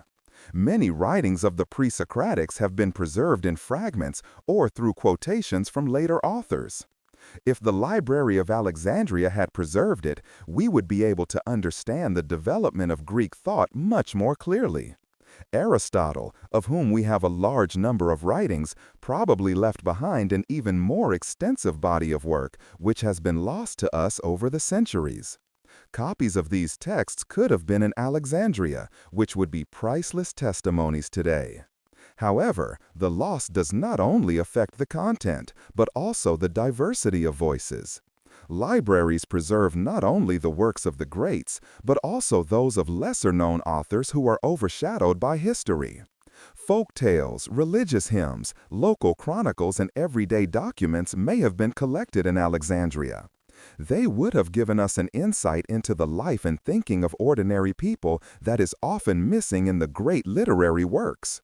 These voices have probably fallen silent forever. The loss of scientific texts is also particularly regrettable. Eratosthenes had not only calculated the circumference of the Earth in Alexandria, but had also made geographical maps. Many of these works have only been handed down through short mentions. Medical treatises, anatomical studies, and mathematical calculations were also lost. It is conceivable that with Alexandria, humanity possessed a knowledge that could have given it a technological advantage of centuries. Some speculate that concepts were already slumbering in the halls of the museum that were only rediscovered in the Renaissance or even in modern times. Of course, you have to be careful with such considerations. Not every lost work would have changed the world, and not every speculation about lost technologies is realistic. But it is undeniable that in Alexandria we have lost a unique treasure trove of sources that could radically change our idea of antiquity. The library was an archive that might have given us answers to questions that we still ask today. About the origin of cultures, the development of language and writing, the early advances of science. What we have lost remains a mystery. But it is precisely this secret that makes the library so fascinating. It is a symbol not only of what we know, but also of what we will never know. Their demise shows that the knowledge of humanity cannot be taken for granted, but must be preserved, protected, and passed on. Every generation has a responsibility not to recklessly jeopardize the legacy of the past. The Library of Alexandria is therefore not only a memorial, but also an inspiration. It reminds us that the pursuit of knowledge is universal, that it knows no boundaries, and that it is as fragile as it is precious. We can't get back what we've lost, but we can learn from the memory of this loss how important it is to preserve and share the knowledge we possess. Chapter 19. Aftermath: The Library of Alexandria in Collective Memory. The Library of Alexandria has long been more than a historical place. It has become a symbol that is deeply etched in the cultural memory of mankind. Her name immediately conjures up images of endless rows of shelves full of papyrus scrolls, of scholars brooding over texts in quiet devotion, and of the devastating flames that are said to have destroyed these treasures. Even if the historical facts often remain uncertain, the library has established itself as a symbol of knowledge, of its preservation, and at the same time of its fragility. Even in ancient times, Alexandria was considered the epitome of an intellectual center. Authors such as Strabon, Galen, or later Aulus Gellius mentioned the library as a unique project that set standards for generations. Even centuries after its supposed demise, it remained a point of reference on which ideas of scholarship were oriented. When later libraries were established, whether in Rome, Byzantium, or Islamic cities, they often did so with the unspoken claim to continue Alexandria's legacy. In the Middle Ages, the memory of the library lived on, especially in the Islamic world. Arab scholars such as al-Masudi or Ibn Khaldun told stories of its downfall and saw it as a symbol of lost knowledge. At the same time, the caliphs in Baghdad built up the House of Wisdom, an institution that consciously placed itself in this tradition. Large libraries were also established in Cordoba and Damascus, which can be understood as a kind of rebirth of the Alexandrian idea. In Europe, the library reappeared as a central image by the Renaissance at the latest. Humanists such as Poggio Braccioli or Marsilio Ficino dreamed of recovering the lost treasures of antiquity and considered the Library of Alexandria to be the place where this treasure had once been concentrated. The more attempts were made to find ancient texts, the clearer the awareness became that a large part was irretrievably lost. In this tension between loss and recovery, the library grew into a myth that fueled the longing for universal knowledge. The great libraries of the modern era also saw themselves in this tradition. The Vatican Library, the Bibliothèque Nationale in Paris, or the British Library in London were understood not only as collections, but as modern attempts to revive the ideal of Alexandria.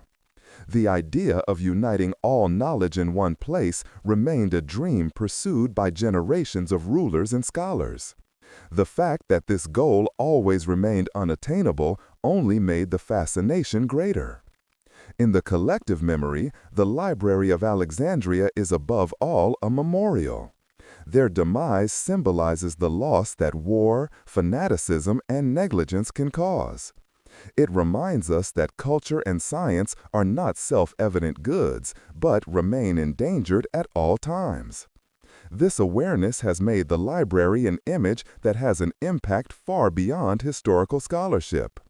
Artists, writers, and philosophers have taken it up again and again to ask questions about transience and the value of knowledge. In literature, we encounter the library as a motif in many forms. George Louis Borges, who himself worked as a librarian, repeatedly intertwined the image of the infinite library that goes back to Alexandria in his stories. Modern novels and films also play with the idea that secrets were hidden in the lost rolls that would have changed the history of mankind. In these stories, the library becomes a place of longing, a gateway to a knowledge that remains closed to us. The library has not forgotten science either. Historians, archaeologists, and philologists still discuss its extent, its organization, and its fate. Every new discovery, every rediscovered fragment of an ancient author raises the question of whether it could once have been kept in Alexandria. The library is thus not only a subject of fantasy, but also an ongoing research project that shapes our image of antiquity. After all, its aftermath is also evident in the present. With the founding of the modern Bibliotheca Alexandrina in 2002, Egypt has set an example that is reminiscent of the old library and at the same time a glimpse into the future. The building, built not far from the site of the ancient library, sees itself as an international center for knowledge, exchange, and culture. It is intended to revive the old vision, to create a place where knowledge is collected, shared, and made accessible to all. Even though the modern world with its digital memories has reached completely different dimensions, the symbolic significance remains enormous. So, the Library of Alexandria lives on, not in the papyrus scrolls, which have long since turned to ashes, but in the ideas we associate with it. It has become a collective dream that shapes our attitude towards knowledge and culture. Their myth warns us to be careful to preserve what we have, and at the same time, never to give up the longing for more. Thus, the Library of Alexandria is not only a relic of the past, but a permanent part of human memory. It stands for the greatness we can achieve when we collect and share knowledge, and for the tragedy that threatens if we lose it. In it, hope and loss, ambition and humility, past and future meet. So it's no wonder that it remains a symbol that lives on in minds and hearts to this day. Chapter 20. Modern Reception. The Bibliotheca Alexandrina and the Legacy. The story of the Library of Alexandria does not end with its demise, because in truth it only begins where the facts fall silent and the longing for knowledge begins. For centuries it remained a symbol, a dream, a memorial. But in the 20th and 21st centuries, this dream took on a new form, with the construction of the Bibliotheca Alexandrina, which was ceremoniously opened in 2002 and has since been considered the successor and heir to the ancient institution. It is not just a building, but a sign that humanity has not given up the old dream of a universal place of knowledge. The idea for reviving the library was born as early as the 1970s. At that time, Egyptian intellectuals proposed to build a new library on the historic site of Alexandria, which would tie in with the tradition of antiquity. The project soon found international support, especially from UNESCO, which regarded it as a cultural task of global importance. The planning took decades until finally a modern building was built on the Eastern Harbor Basin, which impresses with its architecture as well as its symbolic power. The building of the Bibliotheca Alexandrina is a masterpiece of contemporary architecture. A huge cylinder embedded in the floor at an angle, which looks like a rising sun, is a reminder of the eternal dawn of knowledge. The facade is covered with characters from all the known languages of the world, a visible sign of the universality that already characterized the ancient library. The reading room can accommodate several million books and is one of the largest in the world. Just looking at this room gives the feeling that a place has been created here where the knowledge of humanity is collected and preserved for the future. But the modern library is much more than just a repository of books. It is a research center, a place of encounter, a digital archive. At a time when knowledge no longer exists only in papyrus scrolls or printed books, but above all in digital form, the Bibliotheca Alexandrina has consciously seen itself as a hub of digital culture. It runs major projects for the digitization of texts, works with international partners, and thus makes knowledge accessible not only in Alexandria, but worldwide. The importance of the Bibliotheca Alexandria also lies in its symbolic function. It ties in with memory without glorifying it. No one can bring back the lost heritage of antiquity, but the modern library shows that the vision remains alive. The idea of a place where cultures come together, where diversity is preserved and shared. In a world that is often marked by political tensions and cultural differences, it thus represents a sign of hope that knowledge can overcome borders. However, the reception of the Library of Alexandria in the modern era is not limited to this building. It lives on in science, art, and literature. Historians continue to deal with the question of how large the ancient library really was and what texts it contained. Archaeologists are looking for traces in the soil of Alexandria, although no clear remains of the library have been found so far. Writers and artists take up the motif to reflect on the fragility of knowledge. Films and novels set the library ablaze or draw scenarios in which its treasures have been saved. Each of these works shows that the library is more than a historical phenomenon. It is a projection screen for the hopes and fears of humanity. Her legacy is therefore double. On the one hand, it reminds us of the tragedy of loss, of the knowledge that disappeared, of the stories that can never be told again. On the other hand, it inspires again and again to build new libraries, to create and share new forms of knowledge. It is in this field of tension that their strength lies. The Library of Alexandria is both a reminder and a motivator. The modern world has created other forms of knowledge repositories, most notably the Internet, which contains more information than any library could ever hold. But especially in the digital age, the story of Alexandria is gaining new relevance. It reminds us that even digital data is not indestructible, that knowledge must be protected, maintained, and made accessible. The myth of Alexandria is therefore also a myth of the present, which shows us that knowledge always remains in danger, no matter in what form. Thus, the Bibliotheca Alexandria of today is not only a museum that reminds us of the past, but a living project that points to the future. It embodies the idea that humanity can always start anew, despite all the losses. It shows that the longing for universal knowledge is timeless, and that even if it can never be fully fulfilled, it remains a driving force of our culture. The legacy of the Library of Alexandria is thus immortal. It no longer lives in its papyrus scrolls, but in the minds and hearts of the people.